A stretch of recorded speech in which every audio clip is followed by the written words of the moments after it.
감사합니다. 오늘 이제 마지막 우리 2024년 주일인데요. 우리 요한계시록 21장 말씀을 살펴보고 1월부터는 또 창세기를 다시 말씀을 살펴보겠습니다. 아마 우리가 몇 년 동안 창세기부터 시작을 해서 뭐 꼼꼼하게 살피진 않았지만 또 성경 전체를 한번 쭉 살펴보고 오늘 마무리를 짓습니다.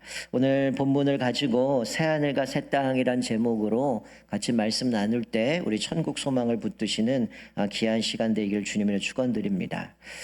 우리가 보통 지금껏 경험해보지 못한 것들을 만났을 때 우리는 신세계를 경험했다라는 얘기를 하죠. 백화점 아닙니다.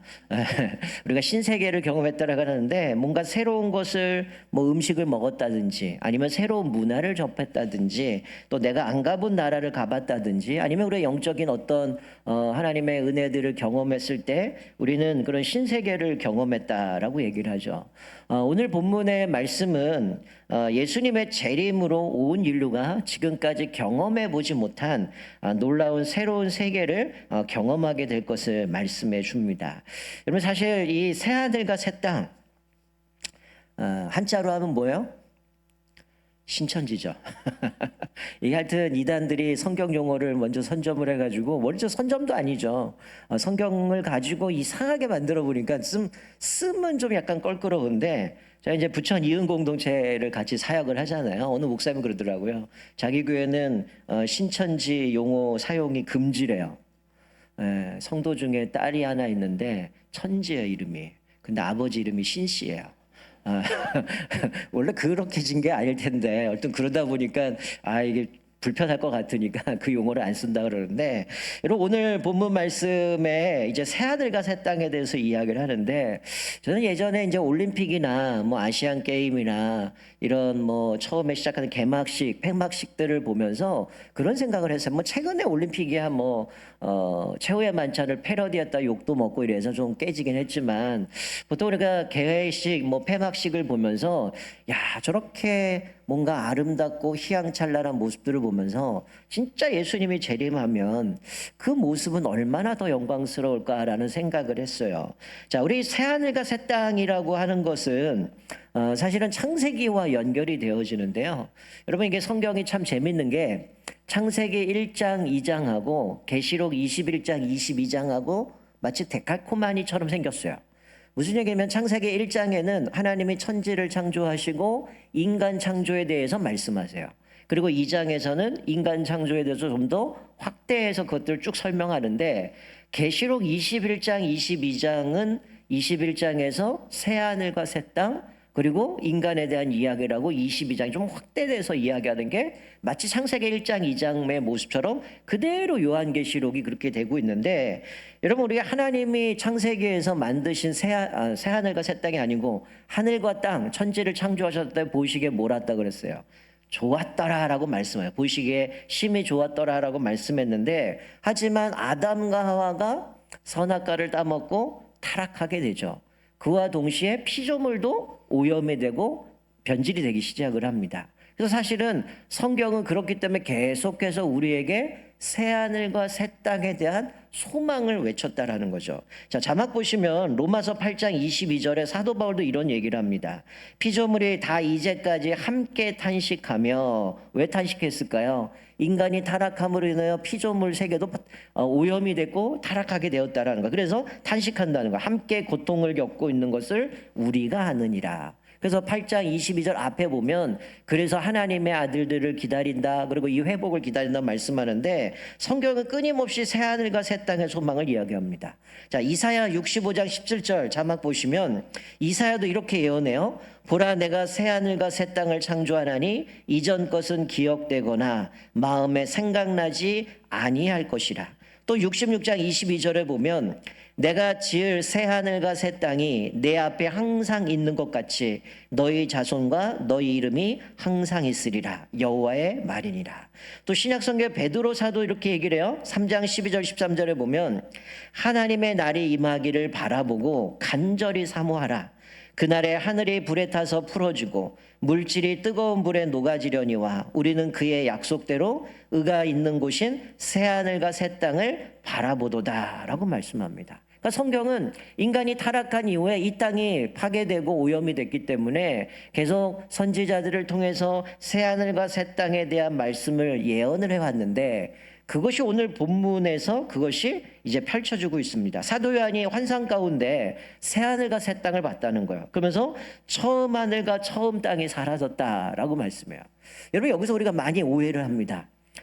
우리나라 안에도 요한계시록에 대한 뭐 잘못된 것들을 배웠던 때는 뭐 세대주의라고 해서 그런 생각들이 우리 안에 많이 자리 잡은 것들이 많이 있는데, 여러분, 처음 하늘과 처음 땅이 사라졌다는 얘기는 뭘까요?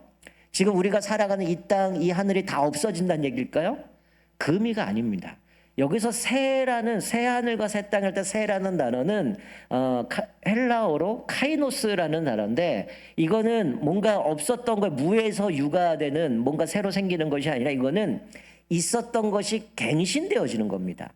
본질적으로 변화되는 것을 이야기를 하는 것이죠. 여러분, 만약에 이 하나님 만드신 이 하늘과 땅이 없어지고 인간이 타락해서 다 인류를 없애고 새로운 인류를 만들어서 새로운 세계를 만든다. 그럼 어떤 일이 벌어지는 걸까요? 예수님이 실패한 거죠. 하나님의 계획이 실패돼 버린 겁니다. 그러나 오늘 여기서 나오는 이 새하늘과 새 땅이라는 것은 본질적으로 완전히 새로운 본질적인 것들로 변화되는 거죠. 그래서 좀 어려운 말로 얘기하면 이 하늘과 땅은 연속성과 불연속성을 갖고 있어요. 쉽게 얘기하면 뭡니까? 하늘과 땅이라는 것은 그대로 유지되어지만 그 본질에서 완전히 변화되는 거죠. 쉬운 예로 들면 우리 인간이 죽습니다. 그리고 예수님 재림하면 부활하겠죠?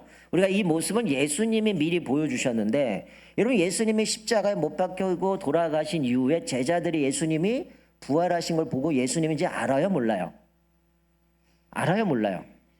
알잖아요. 즉 예수님의 모습 그대로 이것이 연속성까지 진행되는 거죠. 근데 예수님의 몸은 어떻습니까? 변화되었죠. 새로운 몸이었죠. 왜? 제자들은 집에 모여 있는데, 두려워서 모여 있는데 문은 닫혔는데 예수님이 그 집에 들어오신 모습을 보면 예수님 모습은 새로운 본질적인 모습으로 바뀐 모습을 보게 되는 거예요. 우리도 예수님 재림하면 우리의 지금의 육체가 아니라 완전 새로운 모습으로 변화되어진다는 거예요. 오늘 이 새하늘과 새 땅의 모습을 보면 뭐가 존재하지 않습니까? 바다가 존재하지 않아요. 이 바다라는 거는 악이 활동하는 혼돈과 어떻게 보면 공허의 장소고, 계시록 보면 짐승이 출몰하고 사망과 음부와도 밀접한 관련이 있는데, 이 새하늘과 새 땅 본질적으로 이제 완전히 바뀌어 버리니까 그 안에는 이 바다가 존재하지 않는다는 거예요. 그리고 2절에 보니까 이렇게 말씀하죠. 거룩한 성 새 예루살렘이 하나님께로부터 하늘에서 내려온다라고 말씀합니다. 여러분, 예루살렘이 거룩한 이유가 뭘까요? 그 안에는 성전이 있기 때문입니다. 그런데 오늘 본문에 나오는 새 하늘과 새 땅, 그리고 새 예루살렘이 하나님께로부터 내려오는데, 여기에는 성전이 있을까요, 없을까요? 성경은 없다라고 얘기합니다. 그럼 여기 하나님이 안 계신가요? 그렇지 않은 거죠. 자, 자막 보시면 요한계시록 오늘 본문 22절 이렇게 말씀해요. 성 안에서 내가 성전을 보지 못하였으니 이는 주 하나님 곧 전능하신 이와 및 어린 양이 그 성전이심이라 라고 말씀해요. 하나님과 그 어린 양이 그 성전이 되어주시기 때문에 성전이 필요 없다는 거예요. 그래서 우리가 오늘 읽지 않았죠. 이 뒤에 보면 그 성전 안에는 태양이 필요 없다. 하나님의 영광만 있기 때문에 태양이 없고, 그리고 예수님이 빛이 되어주시기 때문에, 촛불이 되어주시기 때문에 여기에는 하나님의 영광이 가득 차 있는 곳을 말씀해 주고 있는 거죠. 그러니까 성전이 하나님을 만나는 거룩한 곳이라면 이 새 예루살렘은 그 자체가 하나님을 직접 만나는 거룩한 곳이라는 거예요. 좀 쉽게 말씀드리면 이 새 예루살렘이 뭐냐? 바로 예수 믿는 사람들이 완전히 구원받아서 구속의 완성이 된 그 교회의 공동체, 다른 말로 하나님의 나라, 우리 그리스도인의 공동체를 새 예루살렘이라고 이야기하는 거죠. 여러분, 우리 읽지 않는 9절에 보면 뭐라고 하냐면 천사가 그런 얘기를 하죠. 예수님의 신부 어린 양의 아내를 보여주겠다. 그리고 데리고 간 게 뭡니까? 새 예루살렘이요. 즉 이 얘기는 이 새 예루살렘이라고 하는 거는 바로 예수를 믿고 끝까지 구원을 받은 완성된 공동체의 모습, 교회의 모습을 새 예루살렘이라고 말씀해 주고 있는 거죠. 그래서 2절 후반절에 보면 그 준비한 것이 신부가 남편을 위하여 단장한 것 같다. 예수님이 우리의 신랑 되시고 우리가 신부가 되어지는데 바로 이 새 예루살렘은 완성된 교회, 하나님 앞에 완벽하게 구원받은 성도들의 모임을 말씀해 주고 있는 것이죠. 이거는 사실은 이사야 선지자의 예언입니다. 이사야 선지자가 예루살렘이 하나님의 신부처럼 정결하게 준비되어진다라고 말씀하는데 바로 그렇게 아름답게 준비된 모습이 이제 새 예루살렘의 모습인 거죠. 그러니까 정결하고 아름답게 단정된 신부는 하나님 앞에 큰 기쁨이 되는 것이고 이렇게 거룩하고 정결한 신부로서 새 예루살렘은 그 앞에 심판의 메시지 쭉 나오는데 패망한 음녀 바벨론과 극명하게 대조되는 거죠. 패망한 바벨론은 세상을 이야기합니다. 여러분 올해 저희가 계시록을 12월에 살펴보는데 1장, 2장, 3장 보고 갑자기 건너뛰어서 21장을 봐요. 그리고 다음 내년 이제 한 주 후죠. 내년에는 창세기를 봅니다. 여러분 왜 요 건너뛰었을까요? 12월이 짧아서 건너뛴 것도 있지만 여러분 사실 요한계시를 보면서 우리가 제일 두려워하는 것 중에 하나가 심판의 메시지를 보면서 두려워하거든요. 이 요한계시록은 함부로 해석하면도 안 되고 이건 우리가 알아서는 안 되는구나 이런 생각하지만 거기 중간에 나오는 그 심판 나오죠. 7인, 7 나팔, 7 대접 심판이 나오잖아요. 자, 이게 왜 우리가 두려워할 이유가 없는 이유는 이 심판은 누가 받는 겁니까? 우리가 받는 게 아니라 예수를 알지 못하는 사람, 불신자들, 반역을 한 사람들, 배교한 사람들이 받는 벌이 7인, 7 나팔, 7 대접이에요. 그러니까 사실 이건 우리랑 상관없는 거예요. 하나님을 제대로 믿지 않는, 그래서 바벨론이라고 표현하는 세상을 심판할 때 이렇게 강도가 점점 세가면서 이런 심판으로 하나님이 벌을 내리시겠다는 얘기고, 오늘 본문의 21장에서부터는 그러면 하나님 앞에서 완전히 구속된 그렇게 새하늘과 새 땅을 본질적으로 바뀌고 하나님으로부터 낸 새 예루살렘이 어떤 모습인가 우리의 마지막 모습을 말씀해 주고 있는 거예요. 자, 그래서 3절에 갑자기 이제 보좌로부터 큰 음성이 들립니다. 이렇게 말씀하죠. 보라, 하나님의 장막이 사람들과 함께 있음에 하나님이 그들과 함께 계시리니 그들은 하나님의 백성이 되고 하나님은 친히 그들과 함께 계셔서. 여러분 하나님의 장막이라고 하는 건 뭡니까? 하나님의 임재가 우리 가운데 임했을 때 하나님의 장막을 치시다 이런 표현을 하고 있는데 여러분 이게 거슬러 올라가면 이스라엘 백성들이 애굽에서 출애굽을 합니다. 그리고 광야에서 광야를 지나갈 때 하나님의 임재가 어디에 임하여? 구름 기둥과 불 기둥에 임합니다.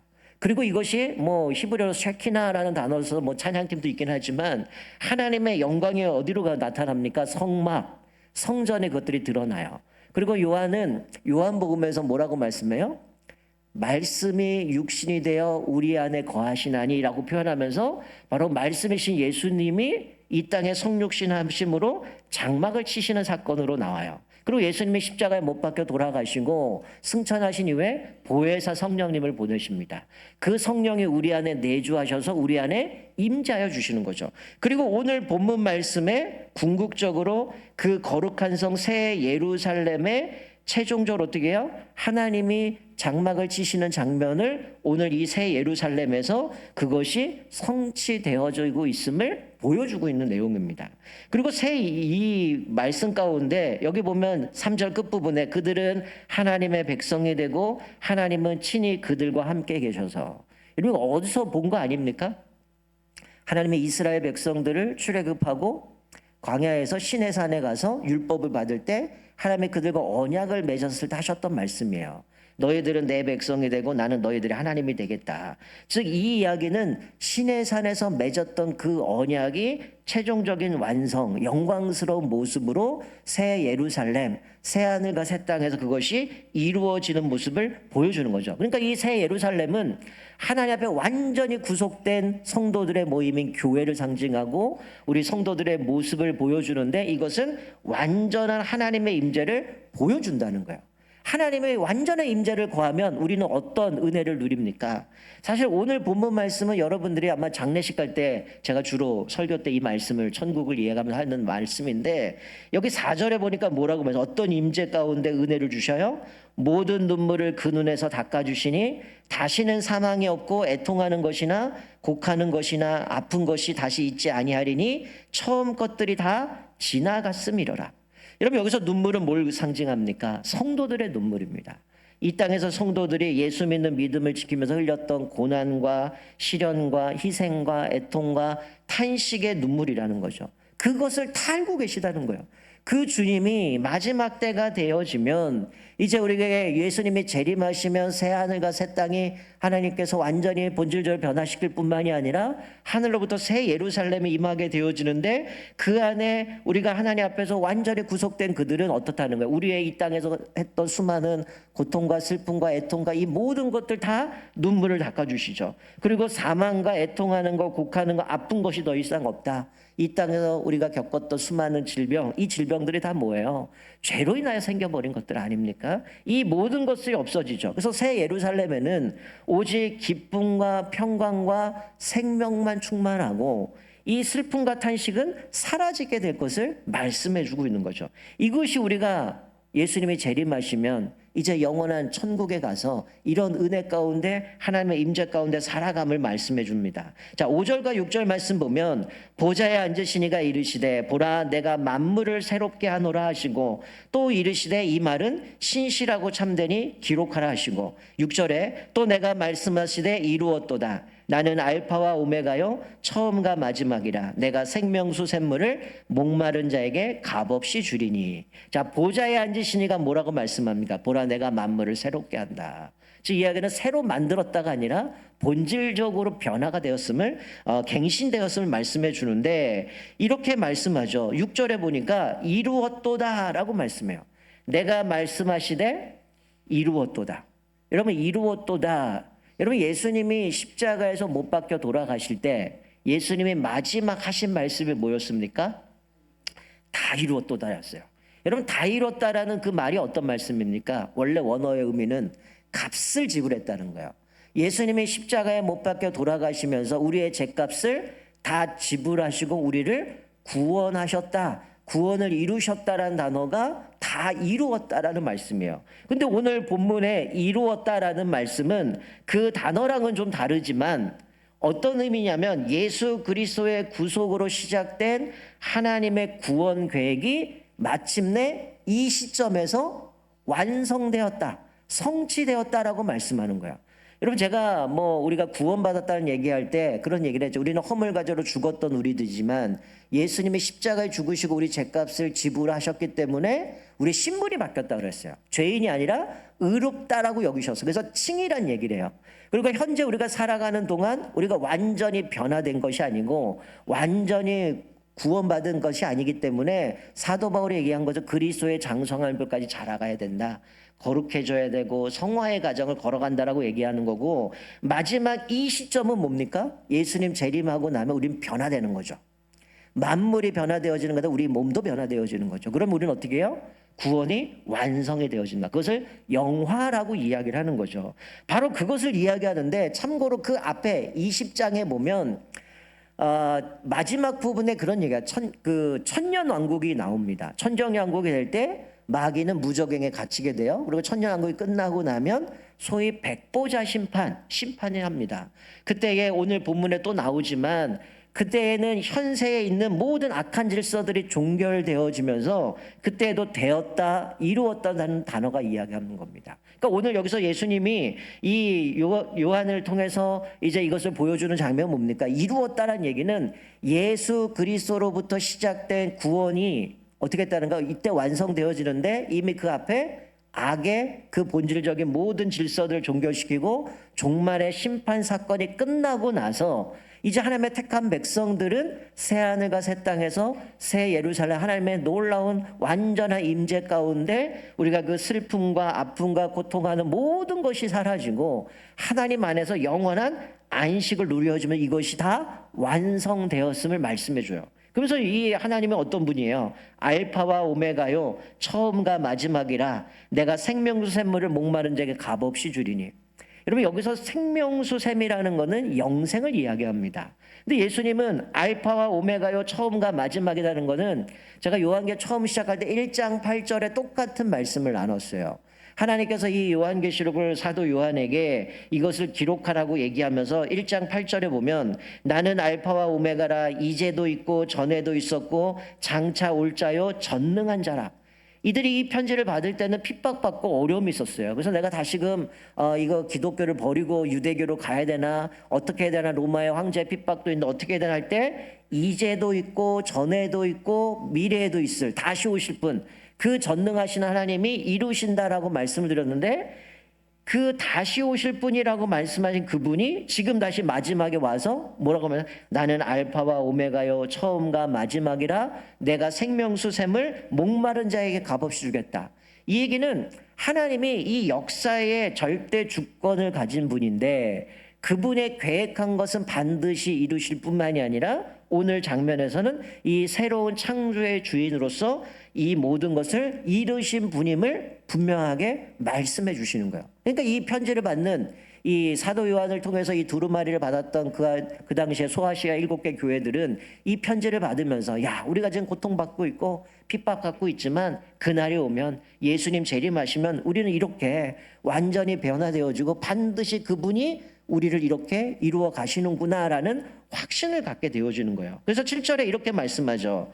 이기는 자는 이것들을 상속으로 받으리라. 나는 그의 하나님이 되고 그는 내 아들이 되리라. 여러분, 이기는 자들은 어떤 자들입니까? 끝까지 배교하지 않고 고난과 시련과 핍박이 있지만 믿음을 간직한 사람. 그래서 금요일날 말씀 나눴던 흰 옷 입은 예수님의 피로 정결된 자들이 어떻게 하는가? 이기는 자들인데 이들은 뭘 받아요? 상속을 받는다는 거죠. 생명수 샘을 받고 새 하늘과 새 땅과 새 예루살렘의 하나님의 임재를 누리게 될 것을 말씀하는데 그의 하나님이 되고 그는 내 아들이 되리라. 또다시 반복하면서 어떤 관계예요? 하나님의 가족이 되는 영광스러운 특권을 누립니다. 이미 우리가 예수를 영접할 때 뭐라고 말씀해요? 영접하는 자, 곧 그 이름을 믿는 자들에게는 하나님의 자녀가 되는 권세를 주신다고 말씀했는데 다시 한번 알파와 오메가이신 하나님께서 우리를 이기는 자에게 하나님의 가족이 되는 하나님의 아들이 되고 하나님이 되어주시는 그 놀라운 복 가운데 이것이 완성되어짐을 말씀해 주고 있습니다. 그래서 8절에 보면 반대로 7절이 이기는 자들에게는 상속을 주시지만 8절은 뭐라고 얘기합니까? 지는 자들이죠. 이들은 어떤 사람이에요? 두려워하는 자. 두려워하는 사람들 뭘 두려워할까요? 세상을 두려워하다 보니까 하나님을 두려워하는 건 세상을 두려워하게 돼 타협하고 하나님 앞에서 믿음을 간직하지 못한 자들이겠죠. 두려워하는 자들과 믿지 아니하는 자들과 흉악한 자들과 살인자들과 음행하는 자들과 점술가들과 우상숭배자들과 거짓말하는 모든 자들은 어떻게 됩니까? 상속이 아니라 불과 유황으로 타는 못에 던져집니다. 이거는 20장에 나오는 사단이 결국 마지막 가게 되는 불과 유황불에 던져지고 끝나게 되는데 이런 자들, 지는 자들 똑같이 불과 유황에 던져진다는 거예요. 그것이 둘째 사망이다라고 말씀해요. 여러분, 우리가 죽음을 얘기할 때 세 가지를 얘기합니다. 우리가 흔히 이 땅에 살다가 죽으면 육체적인 죽음, 우리가 육체적인 죽음을 경험하죠. 그리고 영적인 죽음 뭡니까? 인간이 타락하면 하나님과 인간 사이의 관계가 깨어진 것, 하나님과의 관계가 깨어진 걸 영적 죽음이라고 얘기를 해요. 그러나 영원한 죽음은 여기 본문에 나오는 영원히 지옥불에 던져서 죽임을 당하지 못하고 계속 고통 가운데 있는 그 장면, 그것을 둘째 사망이라고 말씀해 주고 있는 겁니다. 여러분, 우리가 올해 2024년 마지막 우리 주일날 하나님께서 또 이 본문을 우리가 같이 묵상할 수 있는 것은 우리가 1년을 한번 돌아봤으면 좋겠어요. 우리도 참 힘들고 어렵지만 하나님 앞에서 분명하게 우리의 종말은 이렇게 결정이 되어져 있다라는 거예요. 우리 천산의 모든 가족은 끝까지 이기는 자들이 되어져서 새 하늘과 새 땅, 새 예루살렘에서 하나님의 영광의 임재를 누리시기를 주님으로 축원드립니다. 여러분, 이 땅에서 믿음 간직하면서 손해도 보고 때로는 포기하기도 하고 타협하지 않고 믿음 지키면서 얼마나 어려움들이 많이 있었습니까? 올 한 해도 정말 힘들고 어려운 상황을 싸웠지만 분명히 오늘 우리에게 말씀하신 그거 하나님이 탈고 계신다는 거예요. 순결을 지키는 자들의 눈물을 닦아주실 거라고 말씀해요. 우리가 1년 동안 오면서 얼마나 많은 모습 가운데 갈등도 있었고 고민이 많았겠어요. 그러나 그날이 오면 어떻다는 거예요? 주님이 재림하신 날이 오면 우리의 모든 아픔을 닦아주시고 새하늘과 새 땅, 그리고 새 예루살렘에서 상속을 얻게 될 것을 우리에게 말씀해주고 있다라는 거야. 그러면서 우리가 이 말씀을 또 다시 한번 깨닫는 건 뭡니까?